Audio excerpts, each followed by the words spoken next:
Hi Reddit. I'm Amara, 32F, and I'm still trying to wrap my head around how everything unfolded over the past several months.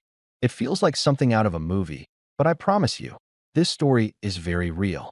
Family drama, bitterness disguised as politeness, and a betrayal that at first left me stunned, but eventually gave me the clarity I didn't know I needed. I want to take my time telling this because it didn't happen all at once. The way my family treated me wasn't a sudden blow.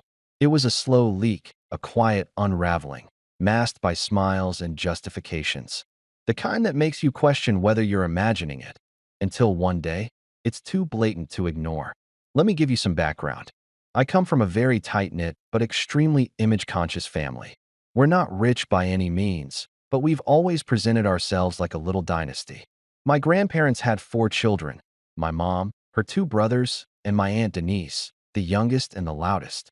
Growing up, family gatherings were mandatory, photo albums were curated like museum exhibits, and stepping out of line, even slightly, meant whispered comments and subtle exclusions.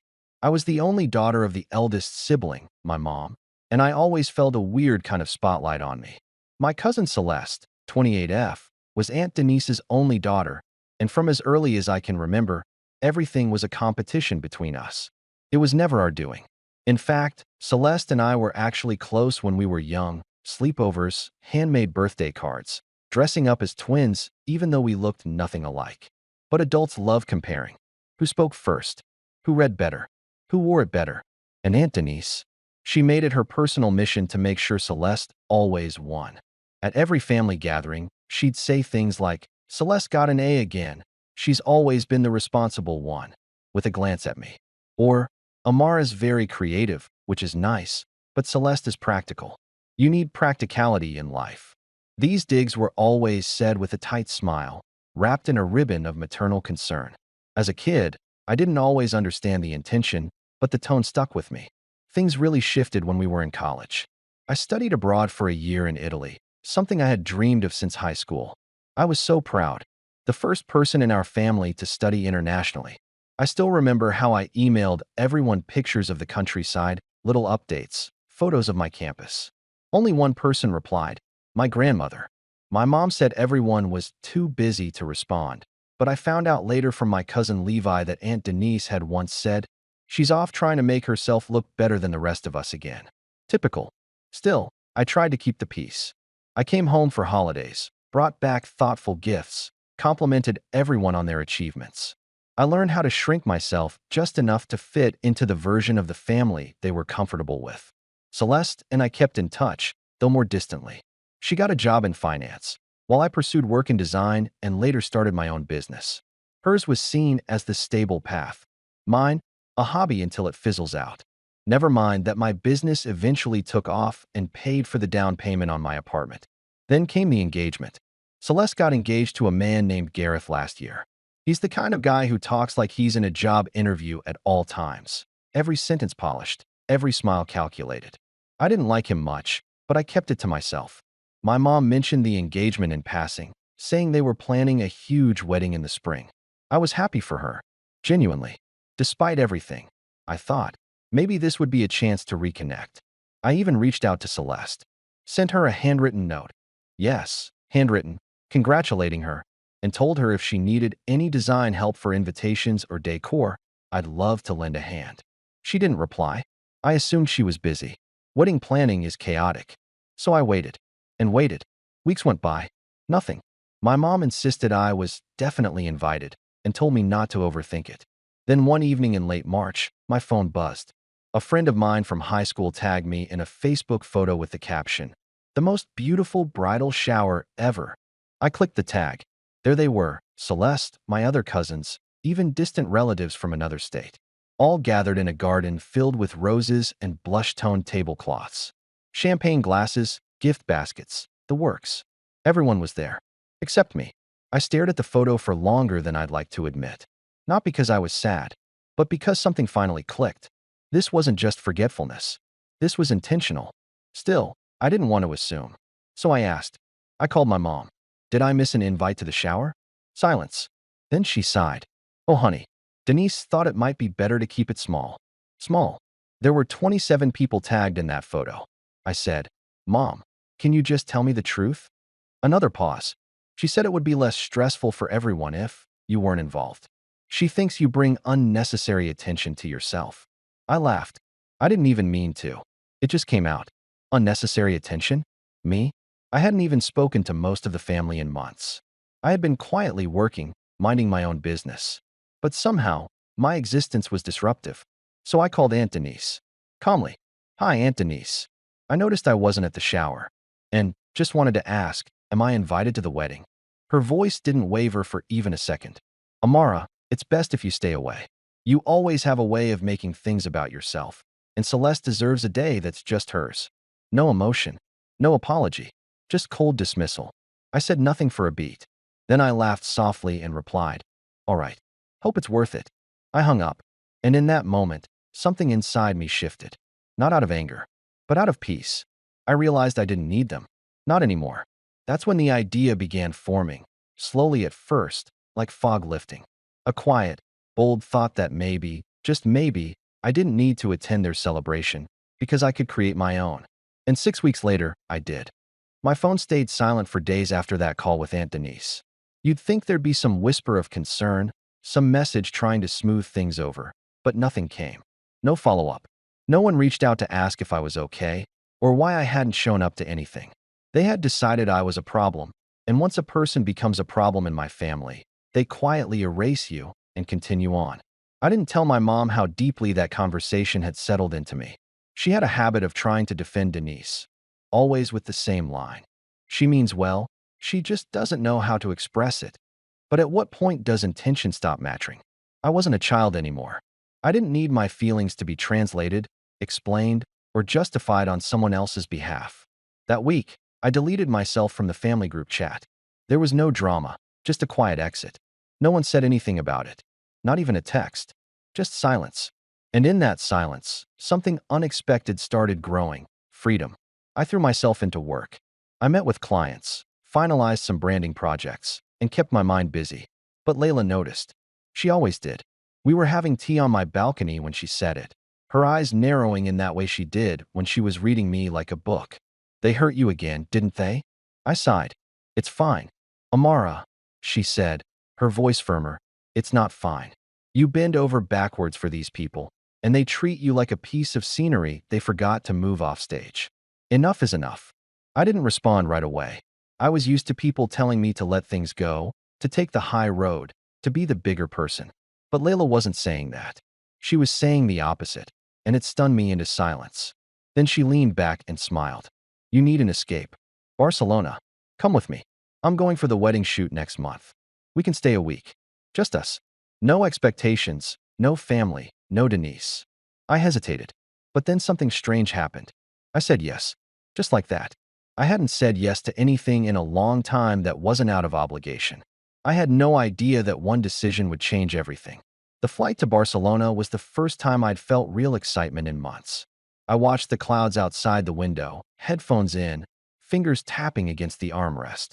The air felt different the second we landed, and not just literally. It was like I'd stepped into a version of life where I was allowed to take up space.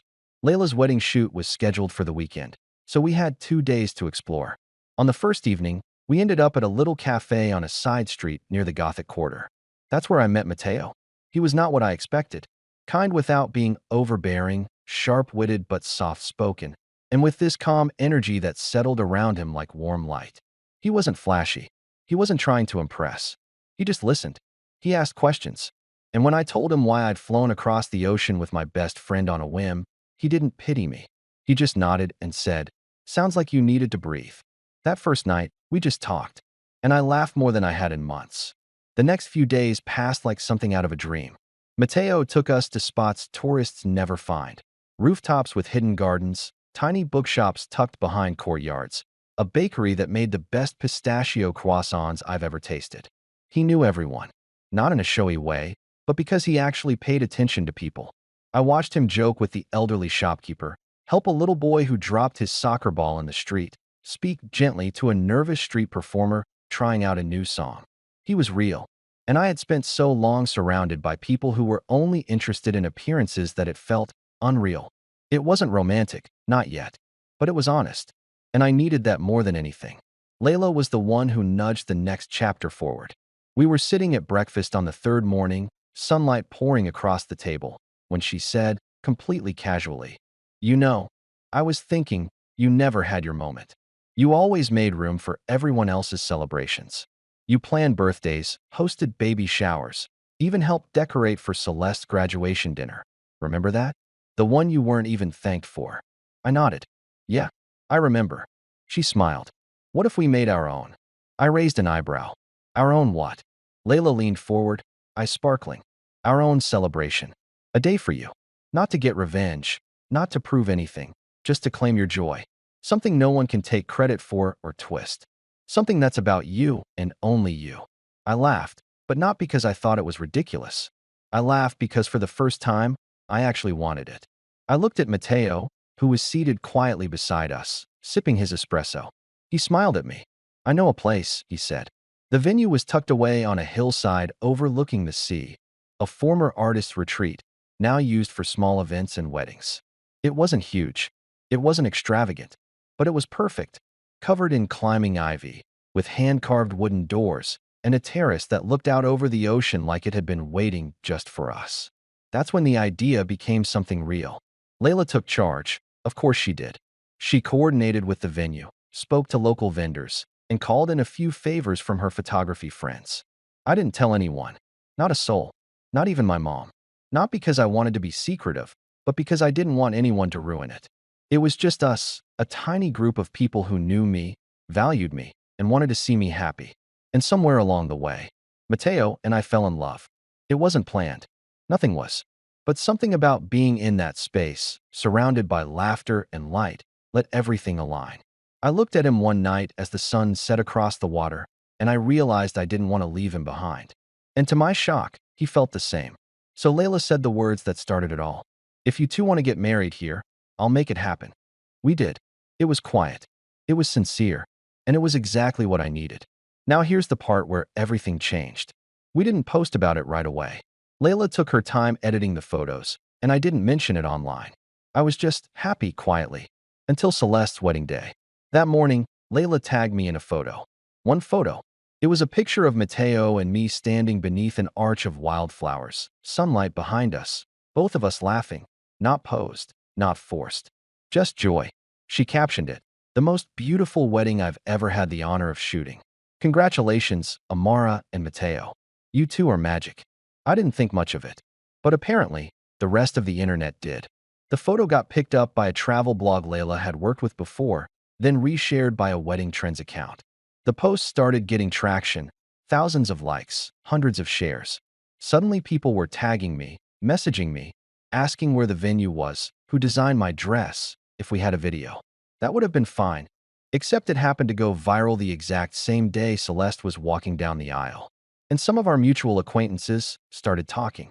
One of them even commented publicly, "Wait, didn't her family just throw a huge wedding and not invite her?" Yikes. And that's when the messages started pouring in. But it wasn't from Celeste. It was from Aunt Denise. Her message was short. "What is this? You didn't tell anyone you were getting married? How dare you try to upstage your cousin?" This was her day. No congratulations. No curiosity. Just fury.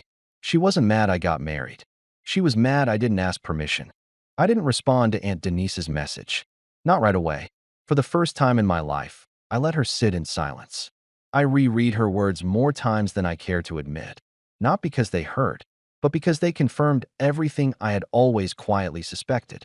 Her first response to my wedding, wasn't joy or curiosity or even mild surprise. It was outrage. Not because she missed the moment, but because she wasn't in control of it. I could almost hear her voice in my head, that clipped tone she always used when she felt the world was spinning out of her hands. "How dare you do something without consulting the family? Without me?" And that, right there, was the crack in the foundation I'd been waiting for. A few hours after her message, my cousin Levi sent me a photo. It was taken at Celeste's wedding reception. The lighting was dim, the chandeliers blurred in the background, and right at the center was Aunt Denise, slumped over on a chair, hand on her chest, surrounded by concerned guests. Her face pale, eyes wide. The caption? "Your wedding photos were showing up on every phone at the table." I think Aunt Denise fainted. I didn't reply to that either, but I smiled. Now, let me be clear. I didn't plan the timing of the post. Layla had tagged me early that morning because she thought the pictures were ready and beautiful and worth sharing. She didn't even know Celeste's exact wedding date, and neither did I, because I wasn't invited. But the universe has a sense of humor, and apparently, so does karma. Within 24 hours, my inbox was flooded. Some messages were kind, friends, old classmates, acquaintances from college saying how beautiful the wedding looked, how happy I seemed. But others? Less generous. Some of my own family members, people who hadn't spoken to me in months or even years, suddenly remembered my number. My Aunt Lucia, Denise's older sister, sent me a voice message that I'll never forget. She started with a cold sigh, then said, "You've caused quite a stir. Was that really necessary, Amara? To post something like that today of all days? Do you know how hard Celeste worked for this wedding? She was in tears when she saw what you did." What I did. They acted like I had stolen her bouquet mid-ceremony or marched down the aisle in a white dress before her. I still didn't respond. But Layla, ever the perceptive soul, pulled up her chair next to mine later that night and said, "They're spiraling, aren't they?" I nodded. More than I expected. She sipped her tea thoughtfully. You know, if they think that one photo ruined their event, they haven't seen anything yet. That got my attention. "Layla," I said slowly, "what do you mean?" She tilted her head and smiled. "Do you remember that branding project we did last year for that European wedding magazine? The one with the outdoor features section?" I nodded. "Well," she said, her smile growing, "they've been asking me for another exclusive, and they want your wedding." I blinked. "They want to feature it." She nodded, and I already said yes. At first, I hesitated. I didn't want this to become a tit for tat. But Layla stopped me. "You didn't plan to upstage anyone. You didn't manipulate or sabotage their wedding. But you did something beautiful, something real. Why should you hide it just because they think they own joy in the family?" She was right. I had spent too long making myself smaller to make room for others. This wasn't revenge, not yet. It was reclamation. But that's when the shift really started. The article dropped a week later. A full spread. 12 glossy pages of sun-drenched moments, interviews with Layla and me, quotes about love found unexpectedly, and a short feature on my design work. It was picked up by 2 more digital platforms within 3 days. Suddenly, emails started coming in from small venues, photographers, and clients. My website traffic doubled. My social media following tripled.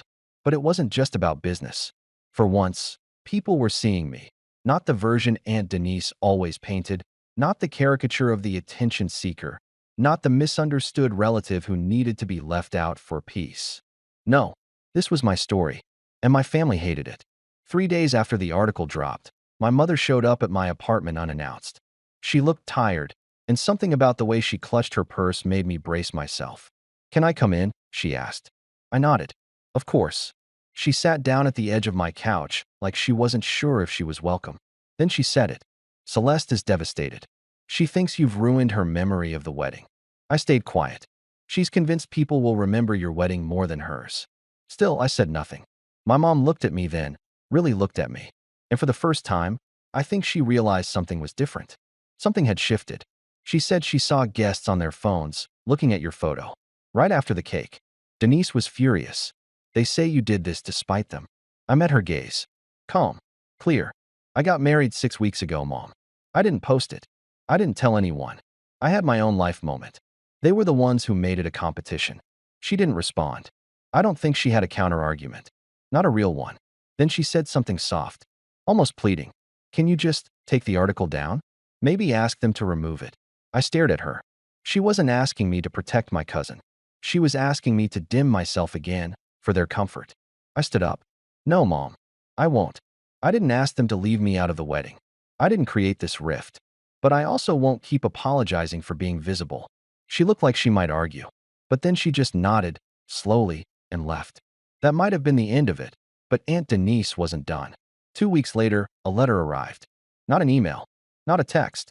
A physical letter. On monogrammed stationery, naturally. The letter was 4 pages long, filled with flowery language, but every sentence dripped with passive aggression.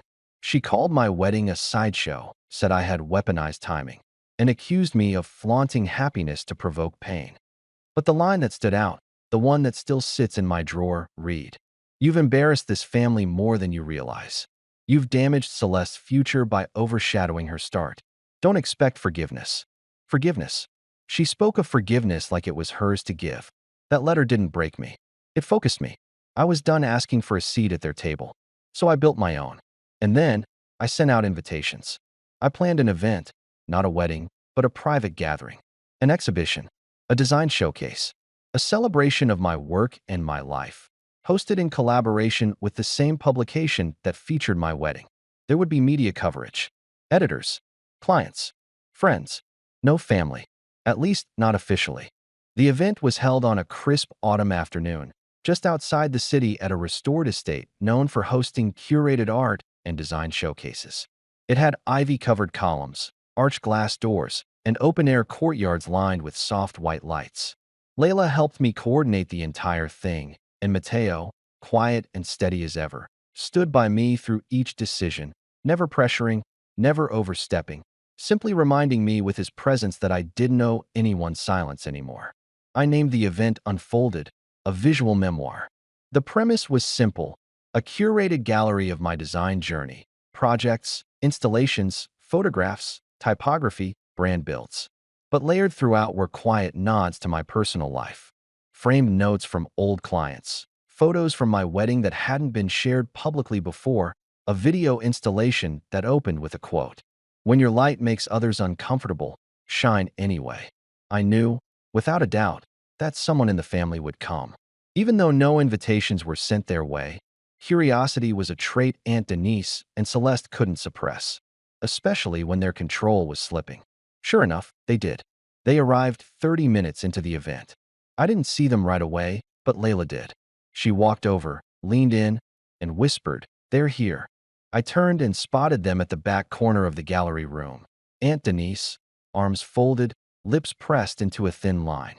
Celeste beside her, looking around with a confused sort of envy in her eyes, as if trying to figure out how something so polished, so professional, so beautiful could have happened without her. They didn't approach me right away. Instead, they hovered.